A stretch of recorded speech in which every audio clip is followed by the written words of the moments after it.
اب ہم انشاءاللہ سورۃ الکہف شروع کریں گے۔ اعوذ باللہ من الشیطان الرجیم، بسم اللہ الرحمن الرحیم۔ الحمدللہ، سب تعریف اللہ کے لیے ہے۔ الذی، وہ جس نے، انزل، نازل کی، علی عبدہ، اپنے بندے پر، الکتاب، کتاب، ولم، اور نہیں، یجعل، بنایا، لہو، اس کے لیے یعنی اس کتاب کے لیے، عوجن، کوئی ٹیڑھپن۔ سورۃ الکہف اب ہم الحمدللہ شروع کر رہے ہیں، تو سب سے پہلے آپ الکہف کا معنی سمجھ لیں۔ کہف کے معنی غار کے ہیں، ایسا غار جس کا منہ کھلا ہو، اور اگر اس کا منہ تنگ ہو تو اس کو غار کہتے ہیں۔ اور غار کا لفظ بھی قرآن پاک میں آتا ہے۔ جب ہم نے نبی اکرم صلی اللہ علیہ وسلم کی ہجرت کا واقعہ قرآن پاک میں پڑھا تھا تو وہاں یہ لفظ آیا تھا، اذ ہما فی الغار۔ تو کہف کے معنی غار کے ہیں، ایسا غار جس کا منہ کھلا ہو، اور اگر اس کا منہ تنگ ہو تو اسے غار کہتے ہیں۔ یہ سورۃ الغاشیہ کے بعد نازل ہوئی ہے۔ بعثت کے 8ویں اور 10ویں سال کے درمیانی عرصے میں نازل ہوئی ہے، یعنی نبی اکرم صلی اللہ علیہ وسلم نے جب نبوت کا دعویٰ کیا اور اس کو 8 سال ہو گئے تھے، تو یہ سورہ بعثت کے 8ویں اور 10ویں سال کے درمیانی عرصے میں نازل ہوئی ہے۔ سورت کی ابتدا الحمدللہ سے ہو رہی ہے، جیسا کہ ابھی ہم نے ٹرانسلیشن میں پڑھا۔ قرآن پاک میں 38 بار الحمدللہ کا لفظ آیا ہے، اور کچھ صورتیں الحمدللہ سے ہی شروع ہوتی ہیں، جیسے کہ سورۃ الفاتحہ، سورہ انعام، سورہ سبا، سورہ فاطر، اور یہاں سورۃ الکہف۔ الحمدللہ کا مطلب ہے کہ تمام تعریف اللہ کے لیے ہے، کیونکہ وہ کمال ہے اور وہ ہر چیز میں کامل ہے۔ ہم کس کس چیز کی تعریف کریں گے؟ اللہ تعالیٰ تو کمال ہے، اس کی ہر چیز کامل ہے، اللہ کے سوا کوئی اور کامل نہیں ہے، اس لیے الحمدللہ کہنا صرف اور صرف اللہ کے لیے ہے۔ انسانوں میں سے ہم کسی کی تعریف کرتے ہیں تو ہم اس کے کسی ایک وصف کو لے کر تعریف کر رہے ہوتے ہیں، لیکن انسان میں جتنی بھی خوبیاں ہوں اس کی ہر خوبی ناقص ہے۔ اگر ہم کسی انسان کے بارے میں یہ کہیں کہ وہ پرفیکٹ ہے، مکمل ہے، تو یہ ممکن نہیں، ایسا پاسبل نہیں۔ صرف اور صرف اللہ کی ذات ہی مکمل ہے، کامل ہے۔ پھر یہ کہ حمد ایسی تعریف کو کہتے ہیں جس میں تعظیم اور محبت ہو۔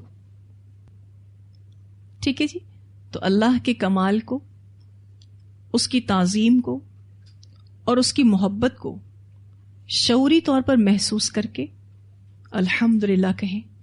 جب آپ پورے شعور کے ساتھ حقیقی معنوں میں سوچ کر الحمدللہ کہیں گے تو اس میں ایک احساس ہوتا ہے، اور ایسا الحمدللہ میزان کو بھر دیتا ہے۔ ایک بار پورے دل سے الحمدللہ کہیں، آپ کا میزان بھر جاتا ہے۔ الحمدللہ جب آپ اللہ تعالیٰ کے کمال کو ذہن میں رکھتے ہیں، اس کی تعظیم کو ذہن میں رکھتے ہیں، اس کی محبت کو محسوس کرتے ہیں، اور پھر صرف ایک بار کہتے ہیں الحمدللہ، تو آپ کا میزان بھاری ہو جاتا ہے۔ یہ کلمہ شکر بھی ہے اور یہ کلمہ تعریف بھی ہے۔ بہت ہی بہترین کلمے کے ساتھ اس سورت کا آغاز ہو رہا ہے۔ ہم نے سورہ اسراء کے آخر میں یہ بات پڑھی، وَقُلِ الْحَمْدُ لِلَّهِ، اور کہیے الحمدللہ، اور ہم دیکھتے ہیں کہ اس حکم کی تعمیل سورۃ الکہف کے شروع میں ہو رہی ہے۔ الحمدللہ، سب تعریف اللہ کے لیے ہے۔ الذی، وہ ذات جس نے، انزلہ، نازل کی، علی عبدہ، اپنے بندے پر۔ یہاں آپ دیکھیں تو نبی اکرم صلی اللہ علیہ وسلم کو اللہ تعالیٰ اپنا بندہ کہہ رہے ہیں۔ 3 موقع ایسے ہیں قرآن پاک میں جہاں اللہ تعالیٰ نے نبی اکرم صلی اللہ علیہ وسلم کو عبد کہا ہے۔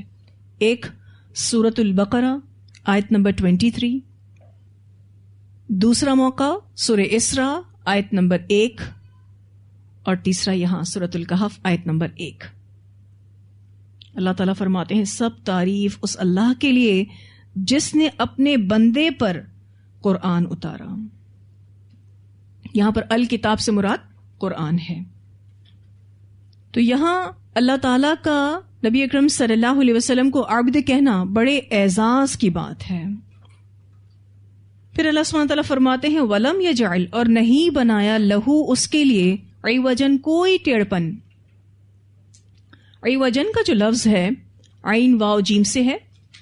عوج کہتے ہیں ایسا ٹیڑھپن جو بصیرت سے ہی نظر آئے۔ اسپیلنگ آپ دیکھیے تو عین کے نیچے زیر ہے۔ عوج ایسے ٹیڑھپن کو کہتے ہیں جو بصیرت سے ہی نظر آئے۔ عوج کہتے ہیں عین کے اوپر زبر، ایسا نقص جو ظاہری آنکھوں سے نظر آ جائے۔ ٹھیک ہے، اب اللہ تعالیٰ نے کیا لفظ استعمال کیا ہے؟ عوجن، یعنی قرآن میں اللہ تعالیٰ نے کوئی ایسا بھی عیب یا نقص یا ٹیڑھپن نہیں چھوڑا، کوئی کجی نہیں چھوڑی جو بصیرت سے بھی نظر آئے۔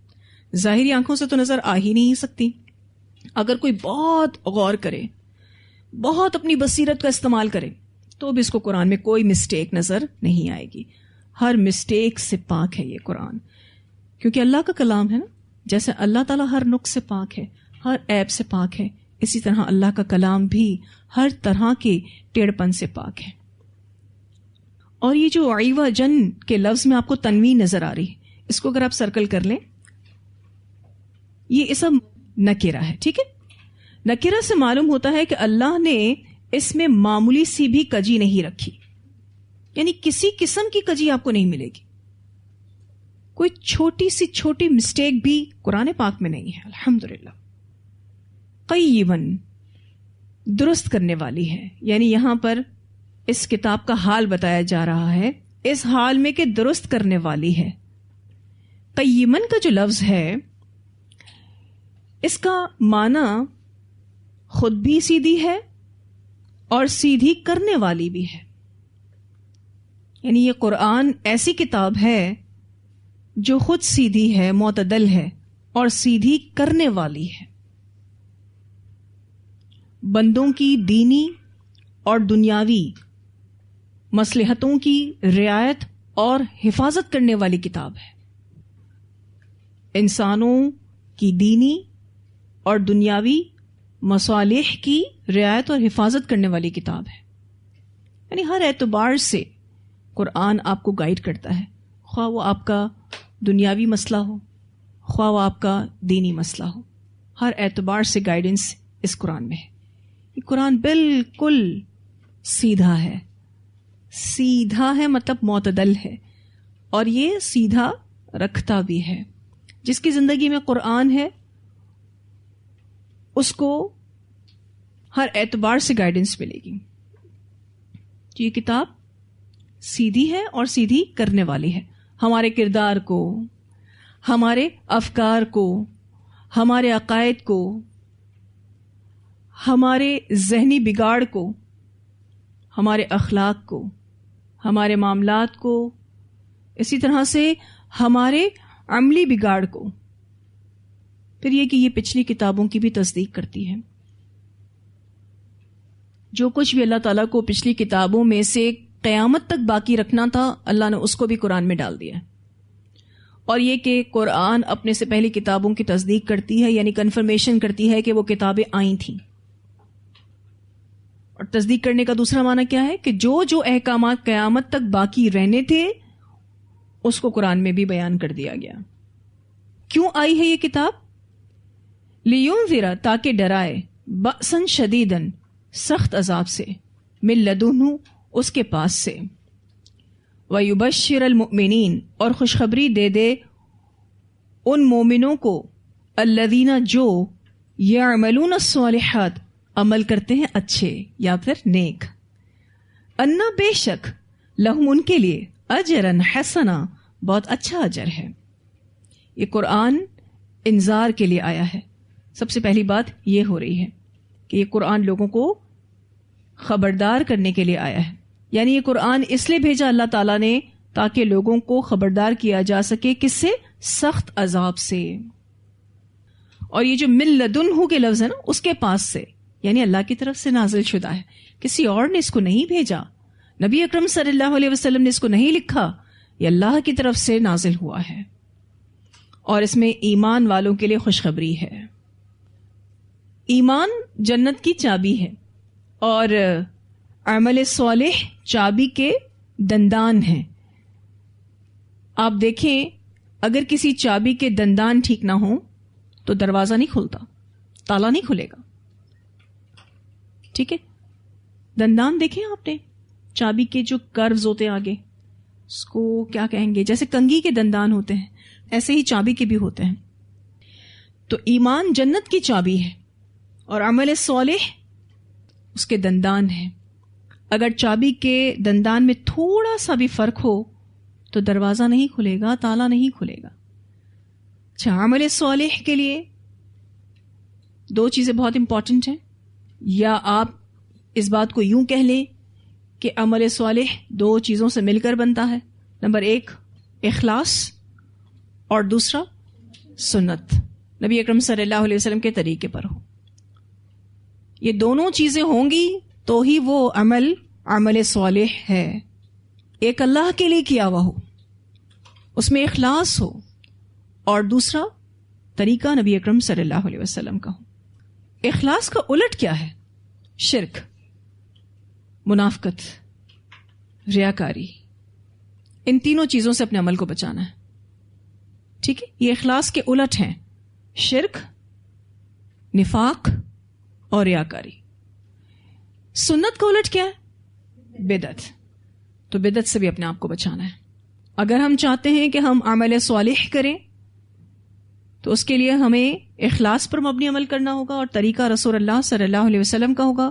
ہم نے پوری کوشش کرنی ہے کہ اپنے عمل کو شرک سے، ریاکاری سے اور منافقت سے بچائیں اور بدعتوں سے خود کو بچائیں. تو پھر ان کے لیے کیا اجر بتایا گیا؟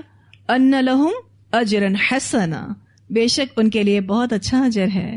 اور یہاں اجرا حسنا سے مراد جنت ہے. احسن عمل سے اجر بھی احسن ملے گا، جنت ملے گی. کیونکہ هل جزاء الاحسان الا الاحسان، احسان کا بدلہ احسان ہی ہے. اور اگر آپ اس آیت پر تھوڑا سا غور و فکر کریں، بات شروع ہو رہی ہے قیمن سے، یعنی کتاب کی صفت سے. کون سی کتاب؟ قرآن. قرآن کی صفت سے شروع ہو رہی ہے. اگر قرآن کو کوئی قیمن کے طور پر لے تو وہ اس کو اجرن حسنہ تک پہنچائے گا. آیت کا اختتام دیکھیے، اجرن حسنہ ہے. اگر آپ نے قرآن کو اپنی زندگی میں قیمن کے طور پر لیا تو انشاءاللہ اجرن حسنہ تک پہنچیں گے. ماں کی فینا، رہنے والے ہیں، فی اس میں، ابدن ہمیشہ ہمیشہ. خالدین فیہا کو ایک دوسرے انداز میں کہا جا رہا ہے. ماں کی فین کا لفظ آپ ابھی سورہ اسراء کے آیت نمبر 106 میں بھی پڑھے ہیں. مکثن کا لفظ آپ نے پڑھا تھا، ٹھہر کر، ٹھہرنے کو کہتے ہیں. ٹھیک ہے، ماں کے فینا رہنے والے ہیں، ٹھہرنے والے ہیں، فی اس میں، کس میں؟ جنت میں، ابدن ہمیشہ ہمیشہ. جنت سے ان کو کوئی نہیں نکالے گا. اللہم اجعلنا منہم، اللہ تعالی ہمیں ان لوگوں میں شامل کرے. جنت میں جو چلا گیا وہاں نہ موت ہے، نہ بھوک ہے، نہ گرمی ہے، نہ سردی ہے، نہ بوریت ہے، نہ تھکان ہے. کتنی خوبصورت جگہ ہے. اللہم انا نسألک الجنت الفردوس. جنت میں ہر چیز کامل ہے، کمپلیٹ ہے. آپ اس دنیا میں اچھی سے اچھی جگہ رہائش پذیر ہو جائیں لیکن وہ انکمپلیٹ ہے. ہر جگہ کے اپنے مسائل ہیں. فرسٹ ورلڈ میں بھی چلے جائیں نا، یورپ سائڈ پر بھی، وہاں بھی مسائل ہیں. تھرڈ ورلڈ میں رہ لیں، جام رہ رہے ہیں، یہاں اپنے مسائل ہیں. دنیا پرفیکٹ نہیں ہے، صرف اور صرف جنت پرفیکٹ ہے، کامل ہے. وہاں راحت ہی راحت ہے. تلاش ہم کہاں کرتے ہیں یہ راحت؟ دنیا میں. ہم چاہتے ہیں ہماری زندگی میں کوئی ٹینشن نہ آئے، ہم ہر فکر سے آزاد ہو جائیں، کوئی پرابلم ہمیں نہ آئے، کبھی ہم بیمار نہ ہوں، ہر وقت صحت کے ساتھ رہیں. ٹھیک ہے، اور بوریت بھی نہ ہو, تھکان بھی نہ ہو, بھوک بھی نہ لگے, چلیں اچھے اچھے کھانے کھاتے رہیں لیکن بھوک کی وجہ سے نہیں, انجوائمنٹ بیسس, تو یہ صرف اور صرف جنت میں ہی ہوگا, یا دنیا میں نہیں ہو سکتا. اور جنت ایسی ہے جس کو آپ یوں کہہ سکتے ہیں کہ وہ ہمارے تصورات سے بھی بالا تر ہے. میں اور آپ جتنی بھی بات کر لیں جنت کے بارے میں, ہم اس کو ایگزیکٹلی امیجن بھی نہیں کر سکتے. وہ ہماری امیجنیشن سے بھی بالا تر ہے. پاسبل ہی نہیں ہے کہ میں اور آپ احادیث کے ساتھ جتنا بھی ڈسکس کر لیں اور کہیں ہاں 100% ہمیں جنت سمجھ آ گئی, اس کا ویو ہمارے ذہن میں آ گیا. آپ صلی اللہ علیہ وسلم نے کیا فرمایا؟ جنت ایسی ہے جو کسی آنکھ نے دیکھی نہیں, کسی کان نے سنی نہیں, اور کسی دماغ نے اس کو سوچا نہیں. کوئی بہت خوبصورت نظارہ دیکھتے ہیں دنیاوی اعتبار سے تو کہتے ہیں ہاں جنت شاید ایسی ہوگی, لیکن وہ صرف ہمارا گمان ہے, ہماری امیجنیشنز ہیں. لیکن وہ جب دیکھیں گے ہم انشاءاللہ تعالی تو آپ کہیں گے اچھا ہماری امیجنیشنز تو کچھ بھی نہیں تھی, یہ جنت تو کتنی خوبصورت ہے. میرا جب ابھی سفر میں جانا ہوا تھا تو وہاں ایک فال ہے.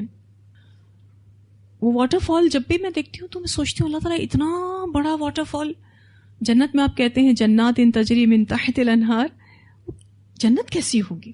یہ اتنا خوبصورت ہے, اس کے آس پاس کی زمین اتنی سرسبز ہے, اتنی سرسبز, کوئی جگہ خالی نظر نہیں آتی, اور گرینری اتنی زیادہ ہے, اتنے پیارے پیارے پرندے اس کے اوپر اڑ رہے ہیں, اور فضا اتنی کلیئر ہے کہ ریمبو بن رہا ہے, مستقل ریمبو بن رہا ہے, اور آپ کو گرمی تو فیل ہی نہیں ہو رہی اور ٹھنڈ بھی ایسی کہ آپ کو ایسا لگے کہ جو آپ کو لطف دے. میں سوچ رہی تھی اللہ تعالیٰ جنت کیسی ہوگی. دنیا میں بھی آپ نے کچھ چیزیں ایسی ضرور بنائی ہیں, میں اللہ تعالیٰ سے جب باتیں کری تھی ضرور بنائیے کہ تھوڑا بہت تو اندازہ کر سکو تم اور جنت کا شوق پا سکو. آج کوئی سوئٹزرلینڈ جاتے ہیں اور وہاں کے بہت خوبصورت نظارے, کشمیر بھی آپ دیکھیں تو کشمیر بھی بہت خوبصورت ہے, ٹھیک ہے نا. میں اور آپ جتنا بھی ڈسکس کر لیں کسی بھی دنیا کی سینری کو, کسی شہر کو, کسی علاقے کو, کسی واٹر فال کو, لیکن ہم صرف ایک اندازہ ہی لگا سکتے ہیں جنت جو ہے وہ ہمارے تصورات سے بھی بالا تر ہے. جو کچھ بھی کرنا ہے اس دنیا میں ہی کرنا ہے جنت کو پانے کے لیے. کہیں ایسا نہ ہو کہ جنت ہم سے چھوٹ جائے, کہیں ایسا نہ ہو. جنت نہیں چھوٹنی چاہیے ہاتھوں سے. کل جن کے ہاتھوں سے جنت چھوٹ جائے گی نا, نکل جائے گی, وہ ایسا افسوس ہوگا جو ابدی ہوگا, کبھی ختم نہیں ہوگا. اور جو لوگ جنت میں چلے جائیں گے وہ اتنے خوش اور مسرور ہوں گے, ان کی خوشی اور سرور بھی ابدی ہوگا. خوشی سے مرنا ہوتا نا تو جنتی خوشی سے مر جاتے, اتنی خوشی ہوگی جنت میں جانے کی. اللہ تعالی ہم سب کو جنت الفردوس میں داخلہ نصیب کرے, ہمیں بھی, ہماری اولادوں کو, ہمارے شوہروں کو, ہمارے گھر والوں کو, ہماری نسلوں کو, کیونکہ ہم یہ نقصان برداشت نہیں کر سکتے کہ جنت ہمارے ہاتھ سے چھوٹ جائے. اس دنیا کو آپ جتنا بھی آرام دہ بنا لیں, آپ وہ آرام پا ہی نہیں سکتے جو آپ کل انشاءاللہ جنت میں جا کر پائیں گے, کیونکہ یہ دنیا کامل نہیں ہے نا. اس دنیا کی خوشیاں بھی لمیٹڈ ہیں, آپ تھوڑا ٹائم اس کو انجوائے کر سکتے ہیں. بالفرض گھر میں کوئی شادی ہے, چلیں آپ ہی کی شادی ہوئی ہے, کتنا انجوائے کر لیں گے شادی کو؟ 1 سال 2 سال, پھر اس کے بعد پھر وہی روٹین پہ آنا ہے آپ کو. ان دنوں کو بس آپ یاد ہی کرتے رہیں گے, یہ کتنے اچھے دن تھے وہ, ٹھیک ہے. جب آپ کو کوئی کام کرنے نہیں دیتا تھا, آپ کی نئی نئی شادی ہوئی تھی, پھر کیا ہوا؟ آپ آئے پریکٹیکل لائف میں, وہی بچے, وہی ذمہ داریاں, وہی سب کچھ, وہی ٹینشن. دنیا کامل نہیں ہو سکتی. لیکن ہم اتنے نادان ہیں کہ اس دنیا کی خوشیوں کو پانے میں ہی لگے ہوئے ہیں, اور ہم یہ سمجھتے ہیں یہی ہماری فائنل ڈیسٹینیشن ہے. نہیں, یہ ہماری منزل نہیں ہے. آپ اس دنیا میں رہیں, اللہ تعالیٰ آپ کو نعمتیں دیتا ہے, شکریہ ادا کریں اللہ کا, رج کے شکر ادا کریں, انجوائے بھی کریں ان نعمتوں کو, لیکن آخرت کو نہ بھولیں. ان نعمتوں کو جو بھی اللہ تعالیٰ نے آپ کو دے رکھی ہیں اس کو آخرت کمانے کے لیے ہی یوٹیلائز کریں. باقی دنیاوی فائدہ آپ کو اس سے ملے گا ہی. دنیاوی نعمت ہے, کہیں جائے گی تھوڑی نا, لیکن ان نعمتوں کو استعمال کریں اللہ کے راستے میں. جیسے کہ اللہ تعالیٰ نے آپ کو وقت دیا ہے, بہت بڑی نعمت ہے. بلیسنگ ہے آپ کے پاس وقت ہے اور صحت ہے. جوانی دی اللہ تعالیٰ نے, مال اگر اللہ تعالیٰ نے دے رکھا ہے, اور اگر آپ کو اللہ تعالیٰ نے فراوانی کے ساتھ مال دے رکھا ہے تو بھی نصیب والے ہیں. حدیث میں آتا ہے نا 4 چیزیں جس کے پاس ہیں تو بڑا خوش قسمت ہے.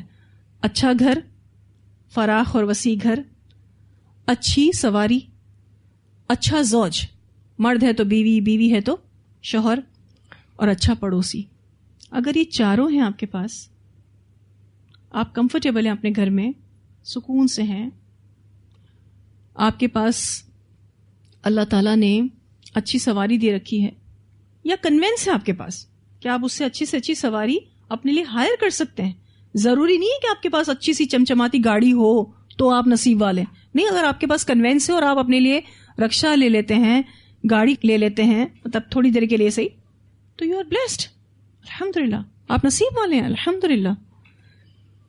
تو نعمتوں کو سوچیں, انجوائے کریں, لیکن اللہ کے راستے میں لگائیں, کیونکہ یہ دنیا کل من علیہا فان, ہر چیز فانی ہے. جو چیز باقی رہے گی وہ اللہ کی ذات ہے, اس کو راضی رکھنا ہے بس.